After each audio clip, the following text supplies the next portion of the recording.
Okay, painit tayo sa ating kawali mga parkoy. Tapos ilagay na natin ang butter sa ating kawali mga parkoy. At mekos-mekos natin yan. Tapos ilalagay natin ang bawang mga parkoy, no? Yan eh. Imemekos-mekos natin yan mga parkoy, no? Imekos-mekos nyo lang. Imekos-mekos nyo lang mga parkoy. Yan, patos-tos.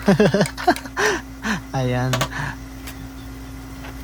Tapos lalagyan na natin ang ating sibuyas mga parkoy, no? Sibuyas, yan. And ilalagay na natin ang tomato paste mga parkoy. Tomato paste yan. Nilagay na natin yan. Tapos tos-tos lang. Tapos lalagyan na natin ng shrimp. Ayun. Shrimp or hipon mga parkoy, no? Tos-tos nyo lang.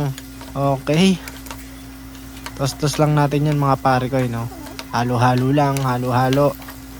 Ihalo-halo mo hanggang sa kumapit at ilagay natin ang natitirang Sprite mga parkoy. Binabad ko nga pala sa Sprite. And yan, patutuyuan natin yan mga parkoy. Maya maya tuyo na yan. Masarap yan mga parkoy. Tapos ilalagay na natin ang patatas. Yan, napakasarap yan mga parkoy. Malambot na yan. Pinakulo na natin yan mga parkoy, no? And then magpe-plating na tayo mga parkoy. Ayan, hindi tayo magaling mag-plating pero susubukan natin. Lalagay na tayo ng garnish, no? Yan, kunwari nga daw, professional.